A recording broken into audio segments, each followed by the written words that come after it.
We're starting Frindle. Chapter 1, Nick.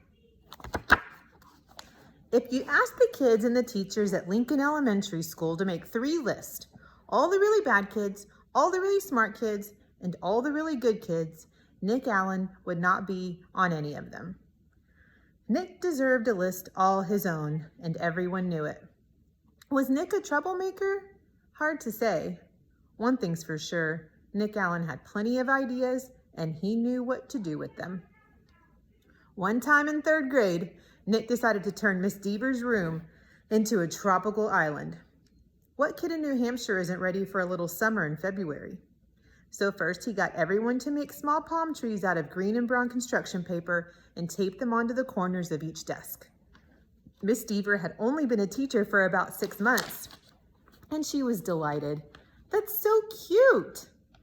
The next day, all the girls wore paper flowers in their hair and all the boys wore sunglasses and beach hats.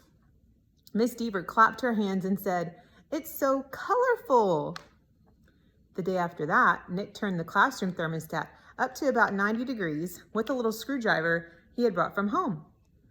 All the kids changed into shorts and t-shirts with no shoes. And when Miss Deaver left the room for a minute, Nick spread about 10 cups of fine white sand all over the classroom floor. Miss Deaver was surprised again at just how creative her students could be.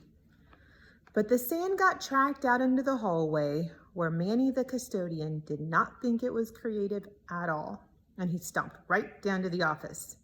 The principal followed the trail of sand, and when she arrived, Miss Deaver was teaching the hula to some kids near the front of the room.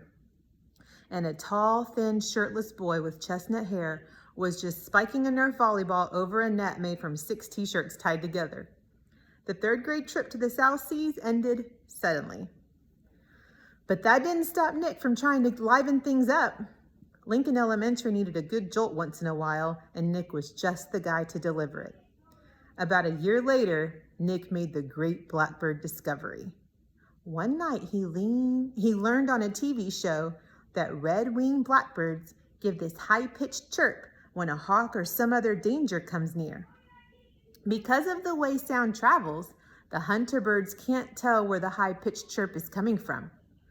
The next day during silent reading, Nick glanced at his teacher and he noticed that Mrs. Avery's nose was curved, kind of like the beak of a hawk. So Nick let out a high, squeaky blackbird peep. Mrs. Avery jerked her head up from her book and looked around. She couldn't tell who did it, so she just said, "Shh," to the whole class. A minute later, Nick did it again, louder. Peep! This time, there was a little giggling from the class, but Mrs. Avery pretended not to hear the sound, and about 15 seconds later, she slowly stood up and walked to the back of the classroom.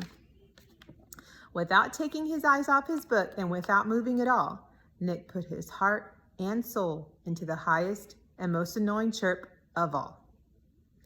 Peep! Mrs. Avery pounced. "Janet Fisk, you stop that this instant." Janet, who was sitting 4 rows away from Nick, promptly turned white, then bright crimson. But it wasn't me, honest. There was a catch in Janet's voice as if she might cry. Mrs. Avery knew she had made a mistake and she apologized to Janet. "But someone is asking for big trouble," said Mrs. Avery, looking more like a hawk every second. Nick kept reading and he didn't make a peep. At lunchtime, Nick talked to Janet. He felt bad that Mrs. Avery had pounced on her. Janet lived in Nick's neighborhood and sometimes they played together. She was good at baseball and she was better at soccer than most of the kids in the whole school, boys or girls. Nick said, "Hey Janet, I'm sorry you got yelled at during reading. It was my fault. I was the one who made that sound." "You did?" said Janet. "But how come Mrs. Avery thought it was me?" So Nick told her about the blackbirds and Janet thought it was pretty interesting. Then she tried making a peep or two, and Janet's chirps were even higher and squeakier than Nick's. She promised to keep everything a secret. For the rest of Nick's 4th grade year, at least once a week, Mrs. Avery heard a loud peep from somewhere in her classroom. Sometimes it was a high-pitched chirp, and sometimes it was a very high-pitched chirp. Mrs. Avery never figured out who was making that sound, and gradually she trained herself to ignore it. but she still looked like a hawk. To Nick, the whole thing was just one long and successful science experiment. And Janet Fisk enjoyed it too.